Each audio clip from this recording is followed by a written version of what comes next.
Kali ini aku bakalan bahas materi tentang bank dan lembaga keuangan.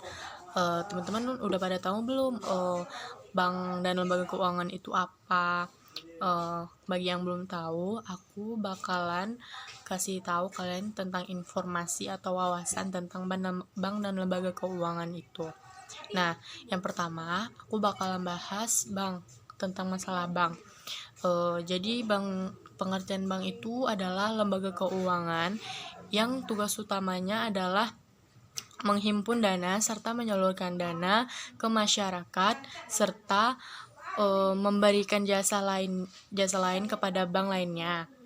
Nah, jadi sedangkan bank menurut ahli-ahli, salah satunya itu ada ahli Karim.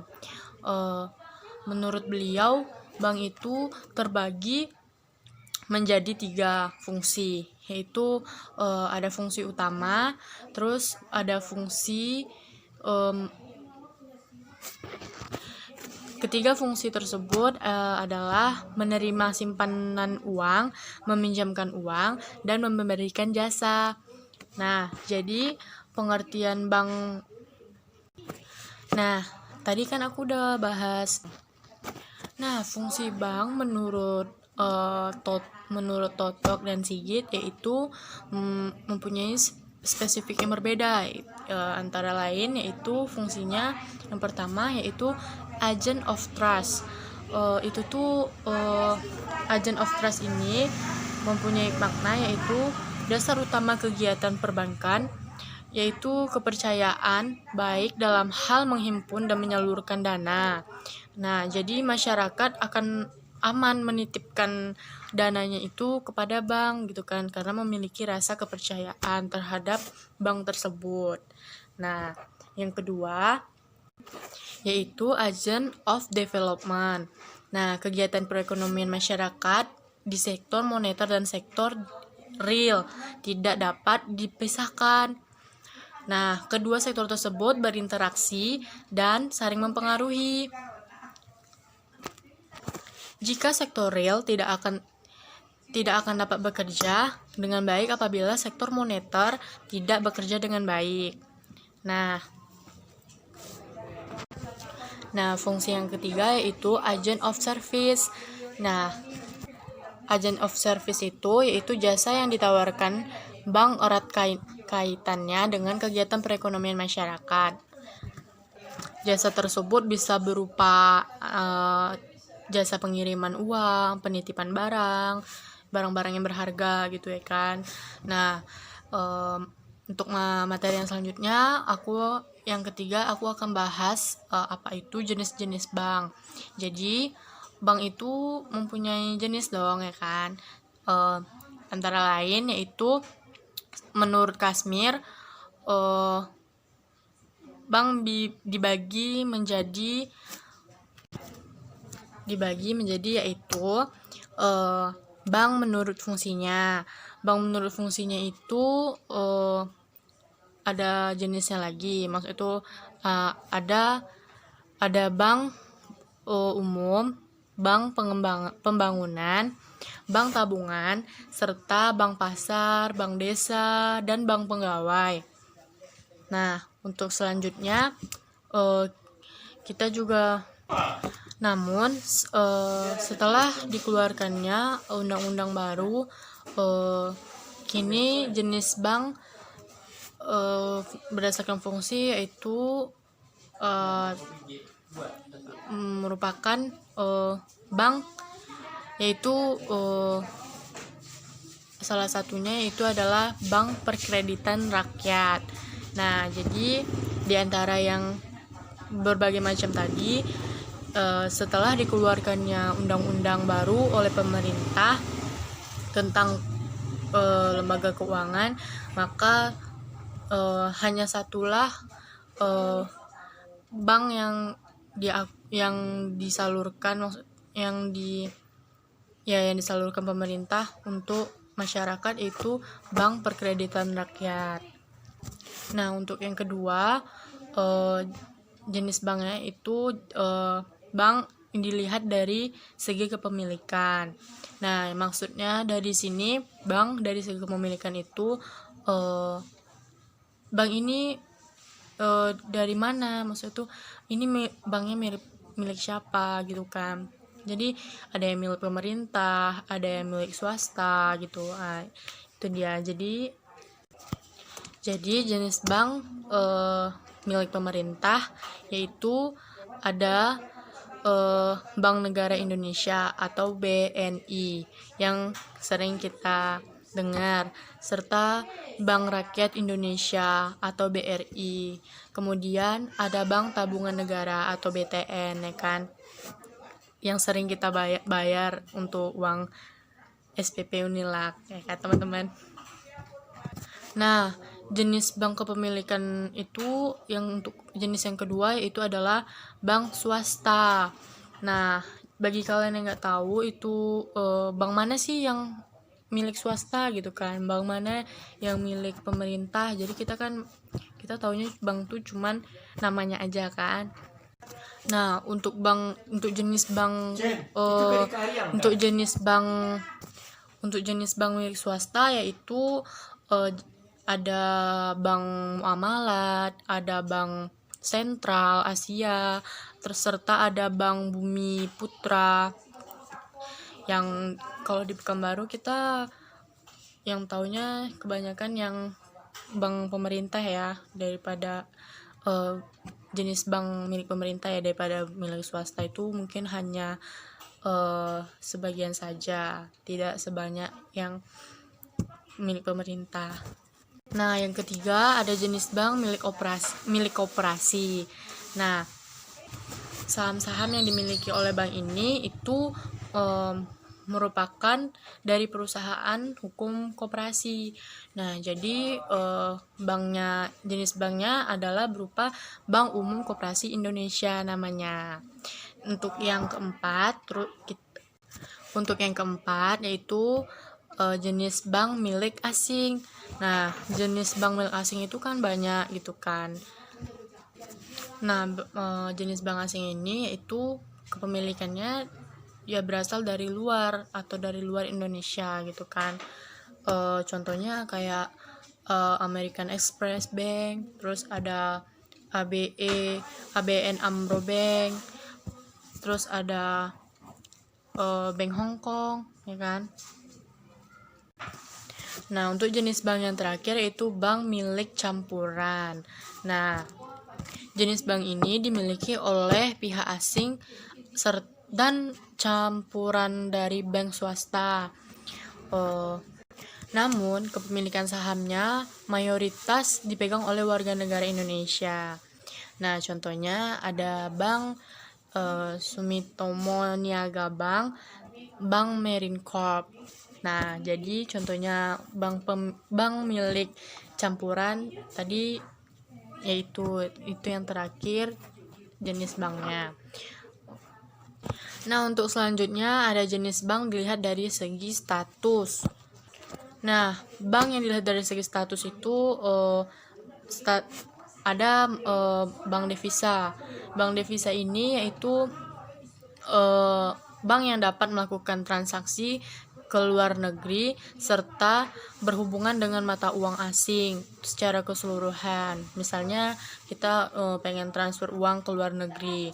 Nah, melalui bank ini kita bisa melakukan transaksi untuk ke luar negeri. Untuk yang kedua itu ada bank non devisa. Yaitu bank yang masih ada batas transaksinya di negara gitu.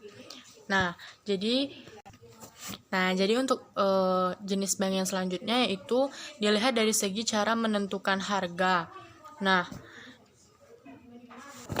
yaitu bank yang berdasarkan prinsip konvensional serta bank yang berdasarkan prinsip syariah. Maksudnya itu yang prinsip syariah tuh banyak kan yang kita tahu, kayak ada BNI Syariah, contoh-contoh banknya ya, terus Mandiri Syariah. Berikutnya aku akan bahas materi tentang sumber-sumber dana bank.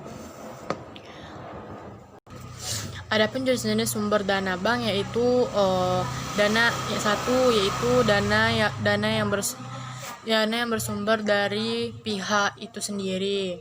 Terus yang kedua, dana yang bersumber dari pihak luar gitu kan.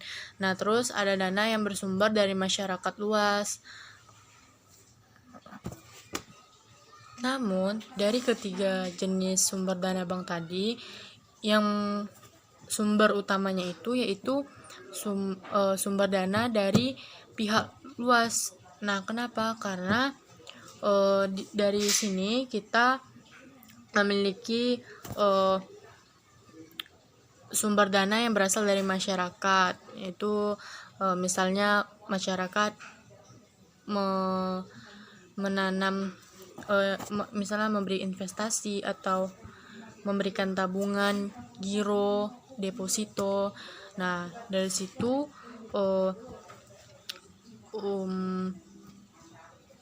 sumber dana yang didapat dari pihak luas.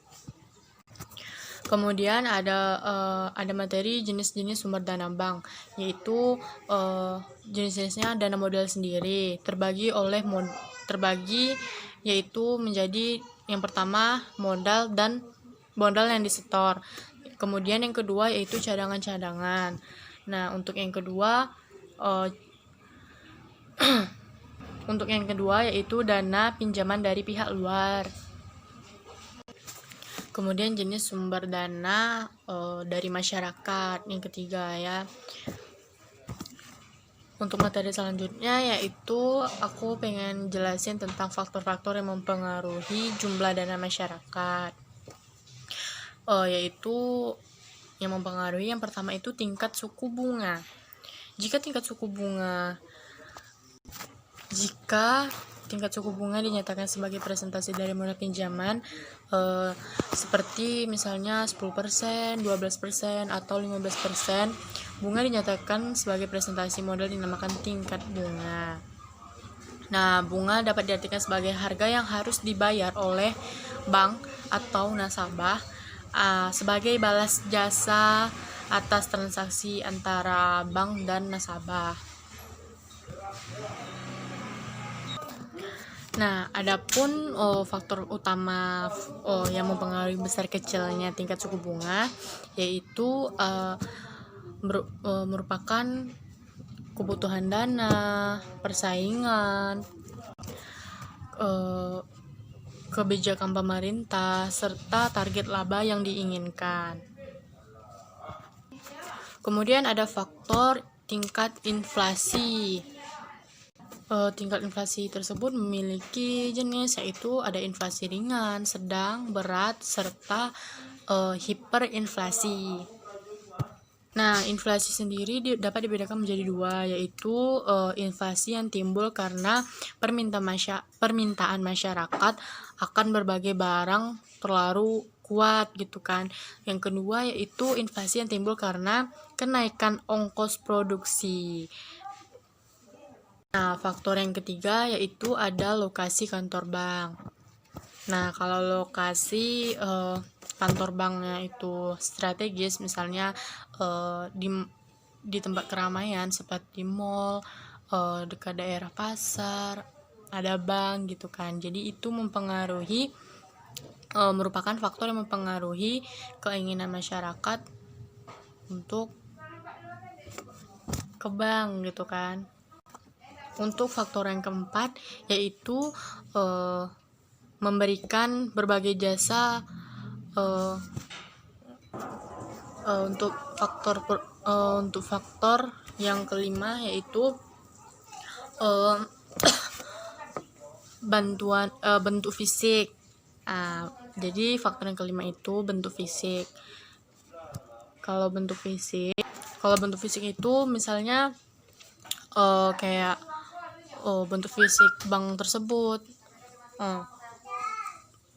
Seandainya bank tersebut memiliki interior yang akan menarik, misalnya berbeda dari bank-bank lain, jadi memiliki daya tarik nasabah untuk menyalurkan atau memberikan dana ke bank tersebut. Jadi nasabah itu tertarik dengan bank yang telah memiliki daya tarik untuk masyarakat. Nah, untuk faktor yang selanjutnya yaitu faktor ke mutu pelayanan. Nah, seandainya mutu pelayanan ini itu menyangkut masalah kepuasan nasabah, terus ya pelayanannya ramah, ya seperti itu. Nah, untuk faktor selanjutnya ada reputasi bank dan bonoviditas. Reputasi bank itu misalnya kita mendengar komentar dari nasabah, misalnya dari teman kita, nasabah dari suatu bank tersebut. Misalnya nasabah itu memberikan komentar baik atau positif, misalnya menyampaikan bahwa bank itu memiliki tingkat pelayanan yang kualitasnya bagus gitu kan, karyawannya pada ramah-ramah. Jadi reputasi bank tersebut di masyarakat nyampe di masyarakat itu reputasinya itu baik gitu kan, nama bank itu tidak tercemar gitu kan, tidak memiliki kesalahan gitu kan. Tapi kalau seandainya suatu bank itu memiliki kesan yang tidak baik atau kurangnya tamah karyawan terhadap nasabah, itu reputasi bank kita akan menurun, sehingga nasabah yang tadi yang ingin menyalurkan dananya kepada bank jadi tidak jadi menyalurkan dananya karena melihat reputasinya itu kurang baik. Nah, untuk materi kali ini sampai di sini ya teman-teman. Insyaallah kedepannya aku akan bahas materi yang lain. Terima kasih untuk waktunya. Assalamualaikum warahmatullahi wabarakatuh. Jangan lupa like, comment, share, and subscribe ya. Dadah.